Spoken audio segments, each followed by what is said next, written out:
Blessings, our dear ones. We, the Golden Ones, bless you from our heart and inform you from our mind. Today, we want to remind you that, we are you, and you are us. What we mean by that statement is that, we are one. We understand, our dear grounded ones, that you may not be able to understand what we are saying. Therefore, we are here within your now to share a bit of timeless time so that you can remember that time is an illusion of the third and fourth dimensions. We begin our communication by asking you to remember that ascension is leaving time. So if we try to put a time marker on moving beyond time, we are limiting our consciousness to third and fourth dimensional thinking. You may have heard of the term, what you think about, you bring about. Many of you have cast that saying away, as it did not seem to occur within your third dimensional lives. Some of you even became afraid that you could control your reality by just thinking. Then, your fear lowered your consciousness, and you could not even control yourself. One of the major problems here is the word control. Control is a power over concept. Therefore, holding that concept in your mind only serves to make you feel more and more out of control. You see, beloveds, your fifth dimensional selves are now interacting with your third and fourth selves in a manner that has never occurred before in any of your many Earth realities. Never has your fifth dimensional self been given permission to interact with your third dimensional self without the conscious acceptance of guidance from your higher self. We are pleased to say that safety net has now been released. The safety net that surrounded your third and fourth dimensional self was an invisible 3D matrix. It was not within the original divine plan to have this 3D matrix, but Gaia became so wounded by the fall of Atlantis, and the many other atrocities that followed, that she needed the 3D matrix to connect her to her necessary orbit. Each planet and celestial body has their own orbit, which is necessary for each celestial body to share space within the frequencies of flow that resonated to each celestial body. However, poor Gaia had so many difficult years of war, fear, power over others, and other atrocities, that she could no longer maintain her own necessary orbit. It was then that the fifth dimensional ones were called to inhabit Gaia's planet in an attempt to bring a degree of order and, hopefully, unconditional love to balance Gaia's chaos and fear. It was in that now that the Arcturians, Pleiadians, and Sirians came from their home planets to assist Gaia. Of course, even after the much-needed assistance, old patterns returned, and Gaia found her planetary self in trouble again and again. How did I attract humans who were so destructive to my body? Gaia asked. Even with the assistance of the Arcturians, Pleiadians, and Sirians, and even the Andromedans, joined in to assist me? How did I somehow attract humans who were so destructive to my body? Gaia asked again and again. I just need more fifth-dimensional humans, Gaia cried to her higher dimensional rescuers.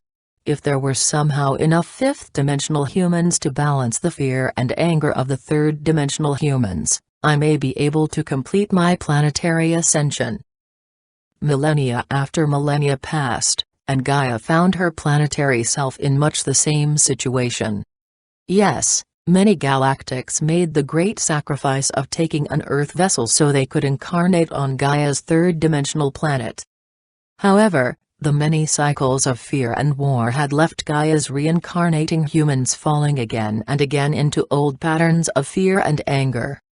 The only solution now, Gaia proclaimed, is that I must begin my ascension. I have waited again and again for the lost ones to find themselves. Now, I must ascend, even if they cannot come with me. Of course, the many humans who had studied, meditated, served, loved, and worked hard to assist Gaia were very happy about this decision. How can we help? They all asked. Gaia was overjoyed to discover that there were many more fully awake and unconditionally loving humans than she expected. Therefore, Gaia answered the brave humans' question with, "Please, I need you all to clear my sky, clean my oceans, feed my animals, and help my people who cannot help themselves." Now, of course, not all humans could actually talk with Gaia, but there were a lot more than anyone suspected. Also, these people deeply loved Gaia. Therefore, they did not ask her for help. Instead, they openly and lovingly asked Gaia, "How can we help you, dear mother?" Gaia was so very overjoyed by this event, as the humans actually were helping to clear her skies, purify her water, fertilize her earth, and care for her many creatures who could not yet care for themselves. More and more, people were leaving their hectic city lives to move out into the country where they could work the land with others who also loved Gaia. More and more communes were forming. Fortunately, these were not like the many communes of the past where people joined because a person told them that he or she would change their lives. No, these people did not come to ask. Instead, they came to serve. Gaia was overjoyed, and her planet began to recover. However, yes, we must add the however, the ones who feared change, the ones who worshipped power over others, and the money that they gained from that power over, were also banding together. Quietly and secretly, they laid out their evil plans. "These silly tree huggers," they exclaimed, "are so busy helping Gaia, that they are not paying attention to that which was hidden in the mansions, airplanes, banks, and underbellies of life." "Ha," laughed the Dark Ones. "Those silly hippies are back again. It must be time to start another war. Then we can find a way to get them in the army, so they are totally under our control." "When will this end?" Gaia cried. Gaia's cry was so loud that everyone heard it. Of course, the humans were the last to hear it, and the Illuminati were the very last. However, even at first, the sky heard Gaia's call. The earth heard Gaia's call. The waters all heard Gaia's call, and the sun heard Gaia's call. "This is enough," said Saul. "Gaia is a free will planet, and people must ask for help to receive it. However, people have asked for help, animals have asked for help, even Gaia herself has asked for help. It is the now to turn on Gaia's inner crystals and shine her innate wisdom, power, and love out from her core and into the heart of all the humans who had volunteered to be the keepers of the land, and of every cetacean, whales, and dolphins, who were meant to be the keepers of the water." Most of the humans were so lost in defeat that they did not hear Gaia's call. But the cetaceans, and their family from Sirius B, heard Gaia's call. The Pleiadians and Arcturians, and the Andromedans heard her call. Suddenly, the skies that were once filled with sorrow were filled with starships with the Arcturian flagship Athena leading the way. The humans who had lived by power over others knew their day was over. They grabbed as much of their money that they could, got into one of their personal jets, and tried to fly away. But, their planes did not start, their limousines did not move, their mansions locked them out or in, and their money crumpled into shreds of useless green paper. And then it happened. Gaia arose from her core and duplicated her majestic image in the north, the east, the south, and the west. Everywhere, the people looked up into the sky to see the loving face of Gaia. Every thought they allowed to pass into their minds was instantly manifest. Every emotion that everyone felt within their ever-expanding and undulating bodies was felt by everyone. There was no separation. Those that the good people of Earth once feared and hated were warmly embraced and even kissed by the persons to whom they had just lost their family home. The poor lost all their shame, and the rich threw their money into the air and watched as it fell unnoticed under the feet of those who were filled with joy. Because time had ceased to exist, the celebration went on and on. The lion lay down with the lamb, as the sun and the moon shared the sky. The children laughed and played, while many of the adults fell to their knees to give thanksgiving for the honor of experiencing that now. And, indeed, it was the now, as it did not end. The glory of the now continued on and on and on. Finally, people got tired and some of them found their way home to fall onto their beds in total joy and exhaustion. Expensive cars were left unlocked on the street. The many shards of paper money floated through the air and lay on the ground. Only a few returned to their cars, many did not return to their homes. They all wanted to stay close to whatever this event was.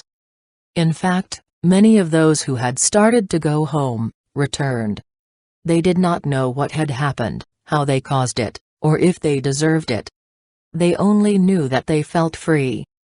In fact, within that now, many realized that this was the only time in their life that they had ever felt free. They were free, life was free, love was free, and a ride in one of the many Pleiadian scout ships that were landing, was free. People lined up peacefully to get a ride on a spaceship. No one pushed, or shoved, or was afraid to enter the starship. No one even wondered what was happening. In fact, most people were sure they were just having a wonderful and amazing dream. And, they did not want to wake up. What they did not know was that, for many of them, this was the first time in all their many incarnations that they were ever totally awake. But, this was not awake as opposed to asleep. This was awake to a reality that had always been there, but it resonated to a frequency that they could not yet perceive. So, how did they all perceive it within that now? Was this event a reward, a scam, a holographic projection? Fortunately, no one, not even one person, asked those questions. If someone were to open the gates to heaven and usher you in, no matter what, would you say no?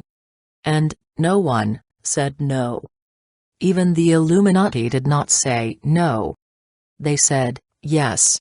They said, hallelujah, and most important, they said, thank you, thank you, thank you. Was this all a dream, a hallucination, or was everyone just crazy?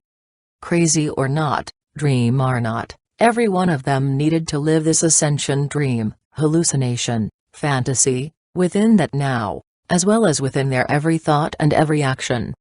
Most of all, what they remembered from this experience was that ascension is not a place that we go to, or a reward for being good.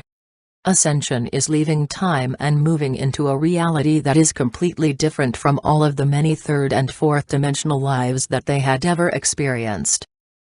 I know that I left time during this experience because I am still there now.